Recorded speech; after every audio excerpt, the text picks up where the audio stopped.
In this presentation, we'll devote time and space to the topic of cultivating multi-background dialogues in language education. What do you bring with you when you walk into a room full of students? Think of all the images that come to your mind right now. Do you love your lessons? Would you like to participate in them? Everything we teach or don't teach is influenced by our choice. It is never neutral. The way we work with students is also influenced by our choice. Highlighting linguistic over social aspects of language learning is our choice, as we are responsible for what goes on in the classroom as educators. We need to be aware of the fact that we bring our biographies and subjectiveness into our teaching. Imposing the language that we think a person should learn and that should be meaningful to them often results in shallow learning experiences. Let us look at one classroom example. I am the teacher. If I say, "Hola, ¿qué tal?" and I ask you to reply, "Muy bien, gracias." Will you do that? Of course. First of all, I have the power in the classroom. Secondly, maybe you came to my class enthusiastic about learning Spanish. But what happens if I keep going like this? If I then start working with activities from the course book, and I always tell you what to learn? Even if students' reaction to my Spanish lesson can be described as initial enthusiasm, it won't go beyond that if the matters taught by me are not meaningful to my students. This is exactly what happens when we create learning situations in which authentic engagement in learning is missing. Such lessons don't tend to go beyond learners' initial enthusiasm. You may be familiar with situations when you ask your child, "What did you do at school today?" And the reply is, "Nothing." "How was your school today?" "Okay." Well, my friend here is clearly not engaged in his learning. So, can we conclude that depriving learners of a sense of empowerment, their decision-making process, may in fact result in making knowledge meaningless and contribute to the production of avoidance strategies in learners? By promoting a vision of language education as a fixed practice, by following fixed curricula, we prevent learners from critically examining and understanding their first language or other languages they're learning and their social use, and block creative and critical languaging practices. True dialogue accepts students' voices. If we don't use students' voice as a pedagogical tool, we risk that we may unconsciously silence or stereotype some of our students. Therefore, seeing students as co-creators of their educational experiences is necessary in enhancing the true educational process. Let us watch a short video to exemplify this. Oh, hello! My name is Nicholas. Okay. Mega Music is an app for £10. Bart. With Mega Music you can download 3 million songs. 19 £9.99 is deluxe.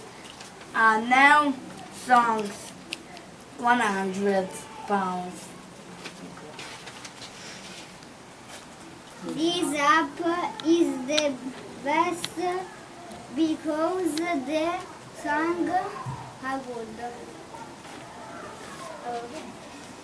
They're for free. It is 1 GB. So it is a small warehouse. Is on. It is Is on. on Mega Music online or offline. If you buy Mega Music, if you have Marshmallow! bye.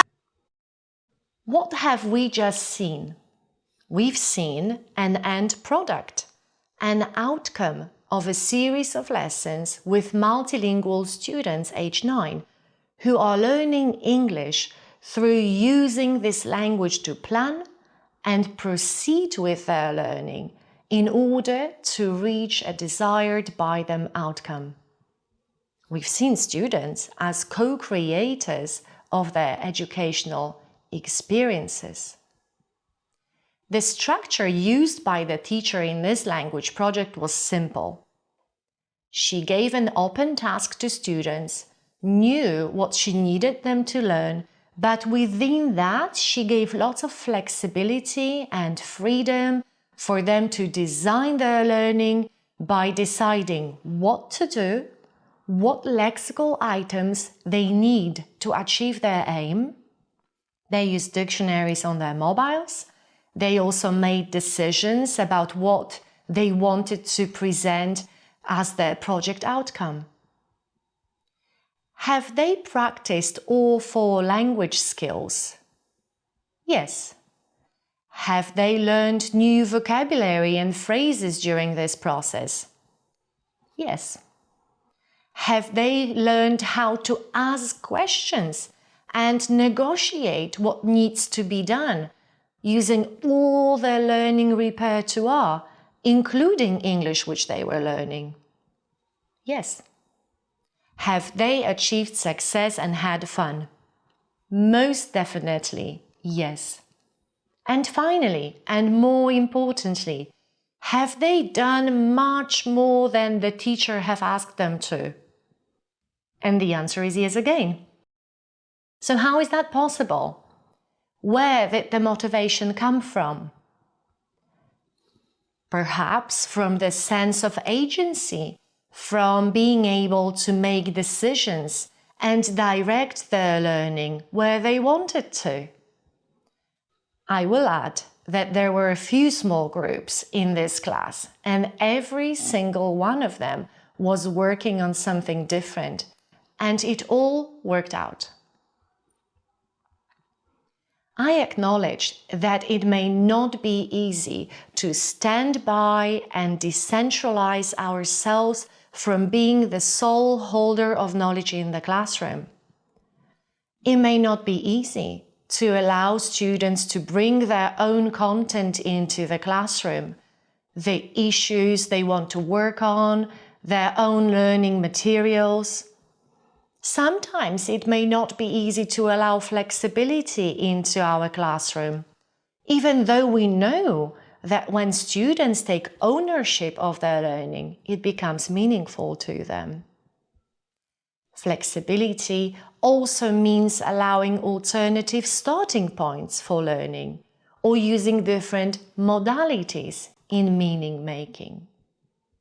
Flexibility means that students can form communities of learning for certain parts of the modules we teach, where everyone has an opportunity to contribute, study in their own pace, on their own language level, or languages if we allow other languages into the classroom, bringing into the picture students' own beliefs, fears, needs.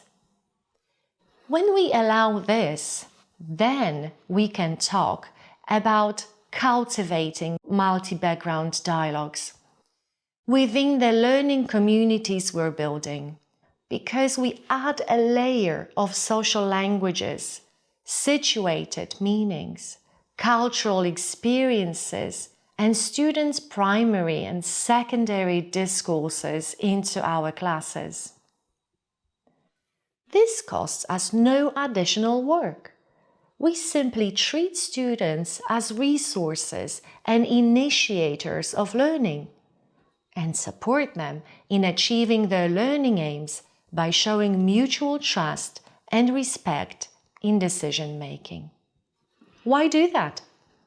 First of all, to create meaning-based, diverse curriculum with language as a resource, not a set of rules. Secondly, to enact real, not superficial diversity in the classroom, to empower learners and to engage them in further independent learning. And finally, to develop active and engaged citizens who identify problems, express their views, but also seek solutions and take action. So, how to achieve this? Well, firstly, by giving up the busy work that we do in our classrooms, meaning the rote and mindless classwork that is easily completed and has no educational impact. Avoid one-size-fits-all practices. Secondly, by making the choice of giving ourselves space to deconstruct our pedagogies and beliefs on language or languages learning and teaching and our role in education. But also by forming communities of learning, also for ourselves, with other educators, teachers and researchers who want to move away from scripted curricula and provide support to one another and to be the agents of change in education. Thirdly, by cultivating caring relationships with our students. We can do that by adding flexibility to our courses. Flexibility in terms of choice of assignments, variety of grading options, including out-of-school literacies, our students' worlds. And lastly, by creating a safe classroom environment for the students to bring their own content into the classroom. Language is the key in students' conceptual understanding and the development of universal skills and new ways of thinking. Language is power. Inclusive language is at the core of social change. Language of acceptance, of love, of differentiation, of understanding, of seeing others and listening to others. Language of education, language of learning communities fostering educational equity. This is all central to our well-being. Inclusive, multi-background dialogues are one way of democratizing language learning and teaching. So, perhaps we should rephrase the question from the beginning of this presentation from what do you bring when you walk into a room full of students into what do you allow your students to bring into your language classroom? What a better place than a language classroom to work with language as discourse, texts, contexts, multiple meanings, or traffic of meanings, as Pennycook says. What better place to facilitate participatory learning and social understanding in order to build more equitable literacy practices, to create alternative discourses and ways of expressing them, but also to disrupt dominant narratives to make language learning meaningful, ethical, and important. So, what should we include when we plan our courses? Well, including students as co-designers of their learning experiences should be an integral part of our course design.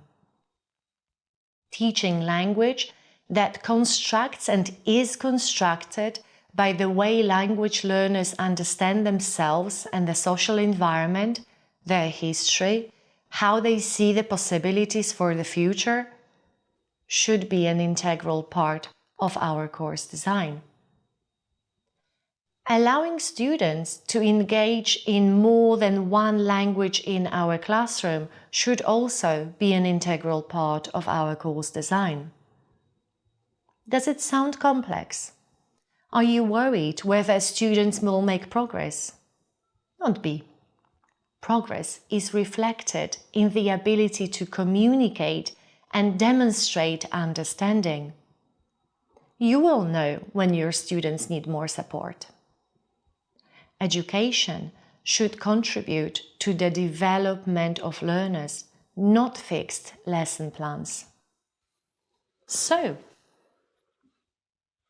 I think you know where this is going.